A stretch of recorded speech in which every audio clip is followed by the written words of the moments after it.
নমস্কার সুধী প্রিয় দর্শক, ভোরের আলো ইউটিউব নিউজ চ্যানেলে আপনাদের সবাইকে স্বাগত। সুপ্রভাত। আজ 25শে জুলাই বৃহস্পতিবার। এই মুহূর্তে আবহাওয়ার সবচেয়ে বড় খবর। একদিকে ঘূর্ণাবর্ত, অন্যদিকে মৌসুমি বায়ুর প্রভাব। এই দুইয়ের প্রভাবে আগামী কয়েকদিন বিক্ষিপ্তভাবে বৃষ্টিপাত চলবে দক্ষিণবঙ্গের পাশাপাশি উত্তরবঙ্গেও। আলিপুর আবহাওয়া দপ্তরের সূত্রে খবর, বঙ্গোপসাগরে একটি নিম্নচাপ অঞ্চল তৈরি হয়েছে। সেই কারণে গত দুদিন ধরে উত্তাল রয়েছে সমুদ্র, যে কারণে কখনো টিপ টিপ করে বৃষ্টি, আবার কখনো কিছু কিছু এলাকায় মুষলধারে বৃষ্টিতে ভিজেছে বাংলার একাধিক জেলা। উত্তরবঙ্গ থেকে দক্ষিণবঙ্গ একই ছবি লক্ষ্য করা গেছে, তবে কোথাও একটানা বৃষ্টি হচ্ছে না বলে জানানো হয়েছে। গতকাল বুধবার রাজ্যের বেশ কয়েকটি জেলায় হালকা থেকে মাঝারি বৃষ্টিপাত হয়েছে। কোথাও ভারী বৃষ্টিপাত এখনও পর্যন্ত হয়েছে বলে জানানো হয়নি। তবে আলিপুর আবহাওয়া দপ্তর আজ দুই বঙ্গের আবহাওয়ার পরিস্থিতি নিয়ে কি জানিয়েছে, কোন কোন জেলায় আজ বৃষ্টিপাত হতে পারে, আগামী কয়েকদিন কীরকম থাকতে পারে পশ্চিমবাংলার পাশাপাশি ভারতবর্ষের অন্যান্য রাজ্যের আবহাওয়ার পরিস্থিতি, তার সঙ্গে তুলে ধরার চেষ্টা করব বাংলাদেশ আবহাওয়া দপ্তর বাংলাদেশ নিয়ে কি জানিয়েছে। সমস্ত কিছু সংক্ষিপ্তভাবে আপনাদের এই ভিডিওর মাধ্যমে জানানোর চেষ্টা করব। অবশ্যই আপনাদের কাছে রিকোয়েস্ট করব ভিডিওর শেষ পর্যন্ত থাকার জন্য।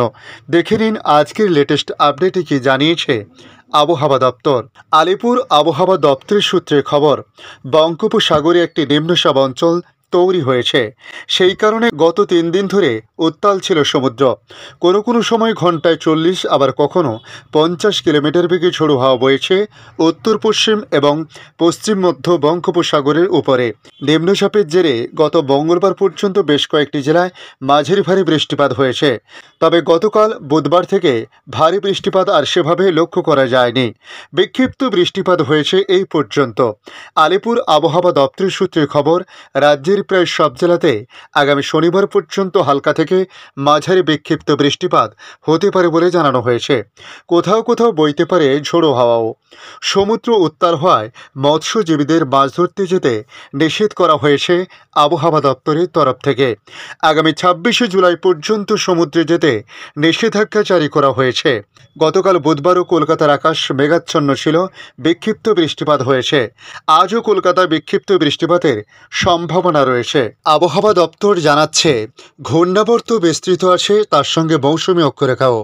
এই দুই প্রভাবে আগামী কয়েকদিন পশ্চিমবঙ্গের জেলায় জেলায় বৃষ্টিপাত চলবে। আগামী শনিবার থেকে আবারও আবহাওয়ায় পরিবর্তন আসতে চলেছে, বাড়তে পারে বৃষ্টিপাত। তাই কয়েকটি জেলায় ভারী বৃষ্টিপাতের সম্ভাবনার কথা বলা হয়েছে শনি এবং আগামী রবিবার। আবহাওয়া দপ্তর জানিয়েছে, ঝাড়খণ্ডের কাছে বায়ুস্তরের উপরিভাগে একটি ঘূর্ণাবর্ত আছে, সেই সঙ্গে নিম্নচাপ অক্ষরেখাও যাচ্ছে পশ্চিমবঙ্গের উপর দিয়ে।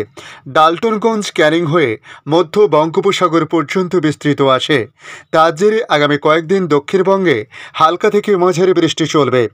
বুধবার অর্থাৎ গতকাল কয়েকটি জায়গায় বিক্ষিপ্ত বৃষ্টিপাত হয়েছে। আজ বৃহস্পতিবার থেকে ভারী বৃষ্টিপাতের কোনো সম্ভাবনা নেই, তবে বিক্ষিপ্ত বৃষ্টিপাত হলেও আজ থেকে ভারী বৃষ্টিপাতের সম্ভাবনা নেই। আজ বৃহস্পতিবার দক্ষিণবঙ্গের প্রতিটি জেলা, যেমন কলকাতা, হাওড়া, হুগলি, উত্তর 24 পরগনা, দক্ষিণ 24 পরগনা, পূর্ব মেদিনীপুর, পশ্চিম মেদিনীপুর, ঝাড়গ্রাম, পুরুলিয়া, বাঁকুড়া, পূর্ব বর্ধমান, পশ্চিম বর্ধমান, বীরভূম, মুর্শিদাবাদ এবং নদিয়ার অধিকাংশ অঞ্চলে বজ্রবিদ্যুৎ সহ হালকা থেকে মাঝারি বৃষ্টিপাত হতে পারে, তবে কোথাও কোনো সতর্কতা জারি করা হয়নি। এই জেলাগুলির সমস্ত এলাকায় বৃষ্টিপাত হবে তা কিন্তু নাও হতে পারে, অর্থাৎ বৃষ্টিপাত জেলাভিত্তিক হওয়ার একটা সম্ভাবনা থাকলেও সব অঞ্চলে হবে তা কিন্তু নয়। এদিকে উত্তরবঙ্গের ক্ষেত্রে বলা হয়েছে, দার্জিলিং, জলপাইগুড়ি, কালিম্পং, আলিপুরদুয়ার, কুচবিহার, উত্তর দিনাজপুর, দক্ষিণ দিনাজপুর এবং মালদহর অনেক জায়গায় হালকা থেকে মাঝারি বৃষ্টিপাতের সম্ভাবনা রয়েছে, তবে ভারী বৃষ্টিপাতের কথা জানায়নি আবহাওয়া দপ্তর। কলকাতার আবহাওয়া কেমন থাকতে পারে সে বিষয়ে বলা হয়েছে, আজ বৃহস্পতিবার কলকাতার আকাশ সকাল থেকে আংশিক মেঘাচ্ছন্ন থাকতে পারে। বজ্রবিদ্যুৎ সহ হালকা থেকে মাঝারি বৃষ্টিপাত হতে পারে কলকাতার কয়েকটি জায়গায়। কলকাতায় সর্বোচ্চ তাপমাত্রা আজ 31 ডিগ্রি সেলসিয়াসের আশেপাশে থাকতে পারে এবং সর্বনিম্ন 27 ডিগ্রির আশেপাশে ঘোরাফেরা করবে বলে জানানো হয়েছে। শুক্রবার অর্থাৎ আগামীকাল দক্ষিণবঙ্গে তুলনামূলকভাবে অনেকটাই বৃষ্টি কমে যাবে। বলা হয়েছে হালকা থেকে হালকা মাঝারি বিক্ষিপ্তভাবে বৃষ্টিপাত হতে পারে। প্রতিটি জেলার অনেক অংশে বৃষ্টি হতে পারে বলে জানানো হয়েছে। তবে শনি এবং রবিবার একই পরিস্থিতি থাকার সম্ভাবনা রয়েছে। কিছুটা বৃষ্টিপাত বাড়তে পারে শুক্রবারের তুলনায়। সোমবার এবং মঙ্গলবার আরও বেশি জায়গায় বৃষ্টি বাড়বে বা বৃষ্টিপাতের বিস্তার লাভ করতে পারে।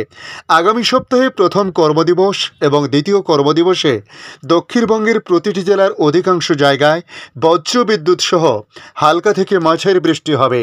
কোথাও ভারী বৃষ্টি হবে না বলে জানানো হয়েছে। শনিবার, রবিবার, সোমবার এবং মঙ্গলবার এই 4 দিন উত্তরবঙ্গের প্রতিটি জেলার অধিকাংশ জায়গায় হালকা থেকে মাঝারি বৃষ্টিপাত হতে পারে। শনিবার কালিম্পংয়ের 1টি বা 2টি জায়গায় ভারী বৃষ্টিপাতও হতে পারে বলে জানানো হয়েছে। অর্থাৎ 70 মিলিমিটার থেকে 110 মিলিমিটার পর্যন্ত বৃষ্টিপাত হতে পারে। রবিবার দার্জিলিং, জলপাইগুড়ি, কালিম্পং এবং আলিপুরদুয়ারের কয়েকটি জায়গায় ভারী বৃষ্টি হতে পারে। ওই 2 দিন সেই জেলাগুলিতে হলুদ সতর্কতা জারি করা হয়েছে। এদিকে বাংলাদেশ আবহাওয়া দপ্তর জানিয়েছে মোটামুটি সক্রিয় রয়েছে এখন মৌসুমী বায়ু। সারা দেশে বৃষ্টিপাতও কিছুটা কম রয়েছে।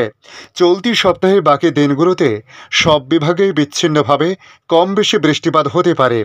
এই সময় সারা দেশে দিন ও রাতের তাপমাত্রা বৃদ্ধি পেতে পারে। তবে আগামী সপ্তাহে বৃষ্টির প্রবণতা বাড়তে পারে বলে জানিয়েছে আবহাওয়া অফিস। আবহাওয়াবিদ তারেফুল নেওয়াজ কবির জানিয়েছেন এই সপ্তাহের বাকি দিনগুলোতে বৃষ্টিপাত কম হতে পারে। সেই সঙ্গে এ সময় দিন ও রাতের তাপমাত্রা বৃদ্ধি পেতে পারে। ফলে যেসব এলাকায় বৃষ্টিপাত কম থাকবে সেসব এলাকায় গরম বেশি অনুভূত হতে পারে। আগামী সপ্তাহের দিকে বৃষ্টি বাড়তে পারে বলে জানানো হয়েছে। আজ বৃহস্পতিবার আবহাওয়ার পূর্বাভাসে তিনি বলেছেন খুলনা, বরিশাল, চট্টগ্রাম ও সিলেট বিভাগের অনেক জায়গা, তার সঙ্গে ঢাকা ও ময়মনসিংহ বিভাগের কিছু কিছু জায়গা এবং রাজশাহী ও রংপুর বিভাগের 2-1 জায়গায় অস্থায়ীভাবে দমকা হাওয়া সহ হালকা থেকে মাঝারি ধরনের বৃষ্টি বা বজ্রসহ বৃষ্টি হতে পারে। সেই সঙ্গে খুলনা, বরিশাল ও চট্টগ্রাম বিভাগের কোথাও কোথাও মাঝারি ধরনের ভারী থেকে অতি ভারী বৃষ্টি হতে পারে। ধন্যবাদ সম্পূর্ণ ভিডিওটি দেখার জন্য। ভালো লাগলে লাইক, শেয়ার, কমেন্ট করবেন। কমেন্টে অবশ্যই জানাবেন আপনার এলাকার নাম। বর্তমান সেখানকার আবহাওয়ার পরিস্থিতি কী রয়েছে তা জানাতে ভুলবেন না। পাশাপাশি নতুন বন্ধুদের কাছে রিকোয়েস্ট করব চ্যানেলটি সাবস্ক্রাইব করে রাখুন, তাহলে পরবর্তী আপডেটগুলি অতি সহজে আপনাদের কাছে পৌঁছে যাবে। ভালো থাকুন, সুস্থ থাকুন। ধন্যবাদ।